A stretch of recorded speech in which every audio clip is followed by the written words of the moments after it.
Hello friends, good morning.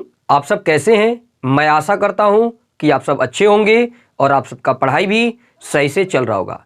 हम लोग इस वीडियो में पढ़ने वाले हैं समरी। हाँ दोस्तों, एग्जाम के दृष्टिकोण से बहुत महत्वपूर्ण है। ये एग्जाम में 5 नंबर का आते रहता है। उसके बाद इससे ऑब्जेक्टिव क्वेश्चन भी आते रहता है। तो समरी पढ़ लेंगे तो याद रखिएगा ऑब्जेक्टिव क्वेश्चन पकड़ में आ जाएगा। तो इसकी वजह से समरी आपको पढ़ना बहुत महत्वपूर्ण होगा। चलिए वीडियो को स्टार्ट करते हैं। अगर वीडियो आपको पसंद आए तो वीडियो को लाइक कीजिएगा, शेयर कीजिएगा। चैनल पर नए होंगे तो चैनल को सब्सक्राइब कीजिएगा। चलिए आगे की ओर हम लोग बढ़ते हैं। ये देखिए रेनबो बुक है, ठीक है, पार्ट 2 जो 12 क्लास में पूछता रहता है। इसी से ये 12 क्लास का बुक है, याद रखिएगा, जिसका नाम है रेनबो। चलिए पहला चैप्टर का पहले हम लोग देखते हैं। सबसे फर्स्ट नंबर है इंडियन सिविलाइजेशन एंड कल्चर। सबसे फर्स्ट नंबर चैप्टर है इंडियन सिविलाइजेशन एंड कल्चर, जो महात्मा गांधी ने लिखे हैं। याद रखिएगा महात्मा गांधी ने लिखे हैं क्या चीज, तो कौन सा चैप्टर है भाई, तो Indian civilisation and culture. Bharat की संस्कृति और सभ्यता के बारे में यही लिखे थे। कौन, तो महात्मा गांधी। ये एग्जाम में कई बार आ चुका है ऑब्जेक्टिव क्वेश्चन कि इंडियन सिविलाइजेशन एंड कल्चर कौन लिखे हैं, तो याद रखिएगा महात्मा गांधी ने लिखे हैं। याद रखिए ये भी आता है, ये इधर चैप्टर का नाम आ जाएगा, इधर कवि का नाम आ जाएगा। 5 नंबर का मैच करने के लिए आता है। इसके वजह से ये भी आप याद कर लीजिएगा। जैसे हम बताएंगे कि कौन कौन एग्जाम में आया है, उसको आप अंडरलाइन कर सकते हैं, देख सकते हैं, अच्छा लगे तो। चलिए आगे हम लोग इसके बारे में कुछ जान लेते हैं। चैप्टर के बारे में जो लिखे हैं महात्मा गांधी के बारे में हम लोग जान लेते हैं। जानने से ये होता है कि ऑब्जेक्टिव क्वेश्चन आए तो आपसे सॉल्व हो जाएगा। चलिए देखिए सबसे first number point, Mohandas Karamchand Gandhi was born in 1869 at Porbandar in Gujarat. उनका जन्म याद रखिएगा कब हुआ था, तो 2 अक्टूबर। याद रखिएगा कब, 2 October 1869 at Porbandar in Gujarat. ये कहां पर हुआ था, तो पोरबंदर में, गुजरात में जो पड़ता है, वहीं पर महात्मा गांधी जी का जन्म हुआ था। चलिए दूसरा पॉइंट है, he was popularly known as Bapu और father of nation. Mahatma Gandhi ji को याद रखिएगा राष्ट्रपिता के नाम से भी जाना जाता है और बापू के नाम से भी जाना जाता है। चलिए अगला पॉइंट है, देखते हैं। अगला पॉइंट 3 नंबर है, he was more spiritual then a politician. याद रखिएगा उनको ये राजनैतिक नेता नहीं, याद रखिएगा पॉलिटिशियन का मतलब होता है राजनीतिक नेता। वो आध्यात्मिक नेता थे। वो आध्यात्मिक नेता किसको कहते हैं, तो याद रखिएगा जो अपने देश के खातिर वो मदद करता है और लोगों के बारे में और उजागर रहता है, वो काम करता है, उसी को आध्यात्मिक नेता कहते हैं। क्योंकि राजनीतिक से अच्छा होते हैं आध्यात्मिक नेता, इसीलिए महात्मा गांधी जी को क्या कहते हैं, तो आध्यात्मिक नेता कहलाते हैं। चलिए अगला पॉइंट है, he used truth and non violence. ये एग्जाम में ऑब्जेक्टिव क्वेश्चन पूछ चुका है। He used truth and non violence as weapons against British in India. याद रखिएगा उस अंग्रेज के साथ कैसे व्यवहार नहीं करते थे और अंग्रेज के साथ कैसे वो लड़ाई लड़े, तो याद रखिएगा सत्य और अहिंसा के साथ वो काम किए, तभी हम लोग का देश आजाद हुआ। चलिए अगला पॉइंट है, देखते हैं। देखिए अगला पॉइंट ये है कि he did at the hands of fantastic on 30, याद रखिएगा क्या है, 30 जनवरी 1948 को वो उनके किसी हाथों के द्वारा वो याद रखिएगा उनका मृत्यु हो गई थी। उनको गोली मारकर हत्या की गई थी। याद रखिएगा कब, तो 30 जनवरी 1948 ईस्वी को। अगला पॉइंट है he wrote many article for young India. Young India के बारे में वो हमेशा लिखते थे। आगे देखिए अगला पॉइंट है here in this extract, here this extract Indian civilisation and culture Gandhi talks, क्या है Gandhi talks about ancient Indian civilization that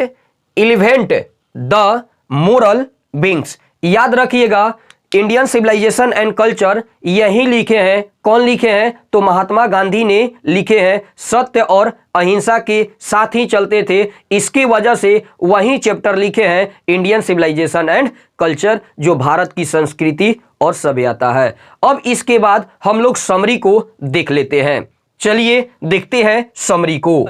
Indian civilisation and culture, Indian civilisation and culture Bharat की संस्कृति और सभ्यता के बारे में कौन लिखे हैं तो महात्मा गांधी ने लिखे हैं। जो भारत की संस्कृति और सभ्यता के बारे में लिखे थे तो महात्मा गांधी ने लिखे थे। एग्जाम में ये कई बार क्वेश्चन आ चुका है। याद रखिएगा इधर लेखक का नाम आ जाता है, इधर याद रखिएगा चैप्टर का नाम आ जाता है, या तो इधर चैप्टर का नाम आ जाता है, इधर लेखक का नाम नहीं आ जाता है। तो इसको मैचिंग करने के लिए आपके एग्जाम में 5 नंबर का क्वेश्चन पूछते रहता है। इसके वजह से अगर यह वीडियो आपको पसंद आए तो वीडियो को लाइक कीजिएगा, शेयर कीजिएगा, चैनल पर नए होंगे तो चैनल को सब्सक्राइब कीजिएगा। ये बहुत जरूरी है आपको पढ़ना, अगर नहीं पढ़ेंगे तो आपके एग्जाम में क्वेश्चन छूट जाएंगे। इसकी वजह से समरी आपको पढ़ना बहुत जरूरी होगा। चलिए देखते हैं इंडियन सिविलाइजेशन एंड कल्चर कौन लिखे हैं तो महात्मा गांधी ने लिखे हैं।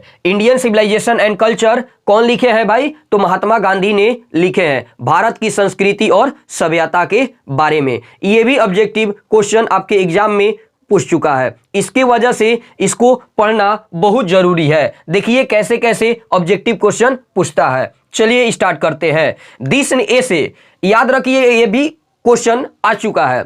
यह भी कहता है कि इंडियन सिविलाइजेशन एंड कल्चर वो क्या है, एसे है, पोयम है, स्टोरी है। ऑप्शन दिया रहता है तो आपको किस पर क्लिक करना है तो याद रखिएगा ये एसे है। क्या है एसे है। आगे this essay Indian civilisation and culture is written by Mahatma Gandhi. Indian civilisation and culture is written by Mahatma Gandhi. ये किनके द्वारा लिखा गया ऐसे है तो याद रखिएगा महात्मा गांधी के द्वारा लिखा गया है इंडियन सिविलाइजेशन एंड कल्चर। आगे देखते हैं, देखिए यहां पर Who is known as father? Who is known as father of nation? उनको राष्ट्रपिता के नाम से भी जाना जाता है। आगे देखिए he was born on 2 October 1869 at Porbandar in Gujarat. उनका जन्म 2 अक्टूबर 1869 ईस्वी में हुआ था। कहां पर तो पोरबंदर में हुआ था। कहां पर पड़ता है तो याद रखिएगा गुजरात में पड़ता है। यह भी ऑब्जेक्टिव क्वेश्चन आपके एग्जाम में पूछ चुका है। चलिए आगे की ओर बढ़ते हैं। In this essay Mahatma Gandhi has highlighted the silent feature of Indian civilisation and culture. Bharat की संस्कृति और सभ्यता के बारे में बहुत अच्छे तरह से महात्मा गांधी ने विवरण दिए थे। समझ में आ गया, कोई दिक्कत तो नहीं है। आगे he says that the foundation of Indian civilisation is far better than the western civilisation and our civilisation can not be beaten in the world. ये कह रहे हैं कि महात्मा गांधी ने कहे थे, क्या कहे थे तो भारत की संस्कृति और सभ्यता जो है वेस्टर्न से काफ़ी अच्छा है, लाखों अच्छा है। ये बोले क्यों? क्योंकि वहाँ का लोग और यहाँ का लोग में अंतर बहुत तरह का है। ये देखिए लोग में तो अंतर नहीं है, लेकिन भारत की संस्कृति और सभ्यता के बारे में वो अच्छे हैं। कहाँ के तो भारत के। कौन बोले तो महात्मा गांधी ने बोले। देखिए वही क्वेश्चन कह रहा है कि हे सेज, देखिए he says that the foundation, उनका नींव, कहाँ का नींव तो Indian civilisation and culture, Bharat का जो नहीं होता है नींव, नींव का मतलब होता है जब घर बनाते हैं तो उनका जड़, बेस इन्हीं को बोला जाता है नींव। समझ गए। आगे he says that the foundation of Indian civilisation is in far better than the western civilisation. Civilisation western civilisation से काफी अच्छा है, यानी आवर देखिए and our civilisation can not be beaten in the world, पूरे याद रखिएगा वर्ल्ड में भी। We are flowing the path that our ancestor made for us, जो भारत की संस्कृति और सभ्यता है जो क्या पूर्वज से चली आ रही है और पूर्वज के द्वारा ही हम लोग भी आते आ रहे हैं। कैसे? तो जितना संस्कृति और सभ्यता के बारे में बताया गया है वैसे ही हम लोग पालन भी करते हैं। तो कौन कह रहे थे? तो महात्मा गांधी ने कह रहे थे। चलिए आगे देखते हैं कि there is a charge against us by western people. अब वेस्टर्न पीपल लोग क्या कर रहे थे? तो हम लोग पर आरोप लगा रहे थे। चार्ज का मतलब क्या होता है? आरोप। समझ में आ गया? कोई दिक्कत तो नहीं है?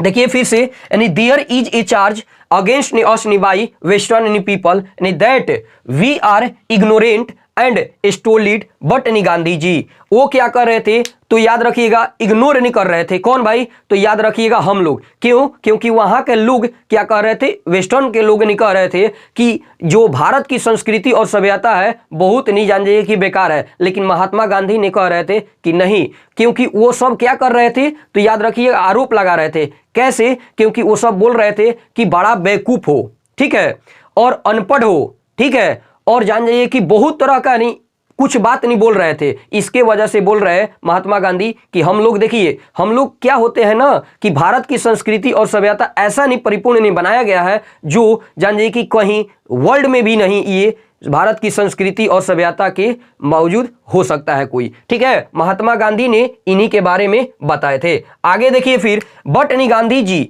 Any says this any charge is against our any merit. वो जान जाइए कि क्या बोल रहे थे? वही बोल रहे थे कि इग्नोर नहीं कर रहे थे। किससे? तो याद रखिए सब कुछ काम कर सकते हैं, ऐसा नहीं है। वेस्टर्न के लोग भी वो जो काम करते हैं वो भी हम लोग काम कर सकते हैं, लेकिन भारत की संस्कृति और सभ्यता ये नहीं बताता है कि याद रखिएगा कि वैसा हम लोग करें। याद रखिए सब कुछ कर सकते हैं, लेकिन संस्कृति और सभ्यता जो है ना, तो भारत की संस्कृति और सभ्यता काफी अच्छा है। कौन बताए? महात्मा गांधी ने बताए। आगे, यानी we can also do everything but our civilization does not give us permission to do so। देखिए वो बात सही कहे। बताइए हम लोग का भारत की संस्कृति और सभ्यता क्या है ना, वो हम लोग का परमिशन नहीं देता है कि ऐसे आप रहिए, ऐसे आप करिए। क्योंकि देखिए कैसे कैसे कपड़ा पहनना होता है, कैसे देखिए छोटा छोटा नहीं कपड़ा पहनना होता है। तो इसी के बारे में क्या बताए थे? सत्य और अहिंसा के बारे में और कल्चर, जो भारत की संस्कृति और सभ्यता के बारे में भी महात्मा गांधी अच्छे से बताए। क्योंकि देखिए ये क्या होता है ना कि यहाँ पर सब कुछ नहीं परमिशन होता है, लेकिन बशर्ते भारत की संस्कृति और सभ्यता पर परमिशन नहीं होता है। नहीं तो सब कुछ सीख सकते हैं, ऐसा थोड़ा है कि नहीं सीख सकते। वही बताए कौन? तो महात्मा गांधी यही खुद कह रहा है। देखिए we can also do everything but in our civilisation and it does not give us any permission to do so. ये हम लोग का ये परमिशन नहीं है, क्योंकि पूर्वज से चले आ रहे हैं उसी रास्ते पर भी हम लोग चलते हैं भारत की संस्कृति और सभ्यता पर। आगे देखिए, Gandhi ji says that our ancestors, ancestor का मतलब यानी पूर्वज लोग, समझ में आ गया। यानी Gandhi ji says that our ancestor preferred यानी विलेज टू सिटीज। ये भी बोल रहे हैं कि भारत की संस्कृति और सभ्यता है काफी, वो याद रखिएगा शहर में पसंद नहीं करते हैं लोग, वो क्या पसंद करते हैं? तो गांव में पसंद करते हैं अच्छा से रहना। कौन बताए? तो महात्मा गांधी। आगे देखिए फिर, because new any cities are any full of which crime robbers and thieves but in village people live in peace. अब देखिए वो बोल रहे हैं कि वहां पर क्राइम भी होता है। कहां पर? तो याद रखिएगा विलेज में। विलेज में नहीं होता है, याद रखिएगा उस शहर में। इसकी वजह से वो देहात में क्या होता है ना कि विलेज में क्या होता है कि भारत की संस्कृति और सभ्यता के बारे में बहुत अच्छे से जानते हैं और संस्कार भी, जो भारत की संस्कृति और सभ्यता है जो गांव में अच्छा से निपालन। और देखिए चोरी डकैती ये कहां पर होता है? तो याद रखिएगा वो शहर में होता है। इसी के बारे में कहां पर हम लोग पसंद करते हैं? तो विलेज में पसंद करते हैं। ये भी ऑब्जेक्टिव क्वेश्चन पूछ चुका है। गांधी सेज गांधी जी सेज नी that mind is a restless यानी बर्ड। वो याद रखिएगा, ये भी बता दिए हैं कि महात्मा गांधी की जो लोग होते हैं ना कि बेचैन चिड़िया की तरह रहते हैं, एकदम व्यस्त रहते हैं, ऐसे क्योंकि असंतुष्ट नहीं रहते हैं, क्योंकि कितना भी आ जाए हमारे पास, धन भी आ जाए, कुछ भी हो जाए, तभी हम लोग असंतुष्ट रहते हैं। क्या रहते हैं? असंतुष्ट रहते हैं। इसकी वजह से बताए कि भारत की संस्कृति और सभ्यता काफी अच्छा है, लेकिन जानिए कि इंसान जो होता है ना असंतुष्ट रहता है, जितना भी मिल जाए वो असंतुष्ट ही रहता है। आगे देखिए वही कह रहे हैं कि इनका माइंड जो होता है ना क्या होता है, इन्हीं बेचैन चिड़िया की तरह रहता है। ये भी क्वेश्चन आ चुका है, देखिए ये रेस्टलेस बर्ड, ये क्वेश्चन कई बार पूछ चुका है। यानी Gandhi ji says that mind is a restless bird, यानी द मोर इज गेट्स, यानी the more it want and remains unsatisfied. वो क्या होता है ना, इंसान सेटिस्फाइड नहीं हो पाता है, सोचते रहता है कि हाय धन हमारे पास आ जाए आ जाए। अब जान जाइए कि रेस्टलेस ये भी होता है ना कि कोई जान जाइए कि कितना भी नहीं कमाए वो तब भी नहीं क्या होता है, असंतुष्ट ही रहता है। इसके वजह से वो बताया कि महात्मा गांधी ने बताया, क्या बताया तो याद रखिएगा, हम लोग बेचैन चिड़िया की तरह हम लोग रहते हैं, वहीं क्या है, अनसेटिस्फाइड, ठीक है, अनसेटिस्फाइड रहते हैं हम लोग। यानी सो वी यानी शुड नॉट यानी इंजुल्ड इन आवर पैशंस। यहाँ का जो भारत की संस्कृति और सभ्यता के बारे में यही बताए कि भारत की संस्कृति और सभ्यता बहुत अच्छे तरह से आप लोग बनाए रखें। और यह वीडियो आपको अगर पसंद आया है तो वीडियो को लाइक कीजिए, शेयर कीजिए, चैनल पर नए होंगे तो चैनल को सब्सक्राइब कीजिएगा। आप लोग क्या करते हैं तो चैनल को सब्सक्राइब नहीं कर पाते हैं और दूसरे के पास विदा नहीं कर पाते हैं, इसकी वजह से बड़ा खराब लगता है, क्योंकि हम लोग भी पूरे मेहनत से और ईमानदारी से वीडियो निकालते हैं। इसकी वजह से ये क्या कहते हैं, आप लोग थोड़ा शेयर कीजिएगा और गांव देहात के लोग भी इससे कुछ लाभ नहीं हो जाए तो बताइए कि कितना अच्छा होता है। तो इसके वजह से बताते हैं कि इसको जितना हो सके शेयर कीजिए, और जितना हो सके वो जान जाइए कि व्हाट्सएप में भी आप लोग शेयर कर सकते हैं, यानी इंस्टाग्राम पर भी और फेसबुक पर भी शेयर आप लोग कर सकते हैं। तब तक के लिए जय हिंद दोस्तों, नेक्स्ट वीडियो में हम लोग मिलते हैं।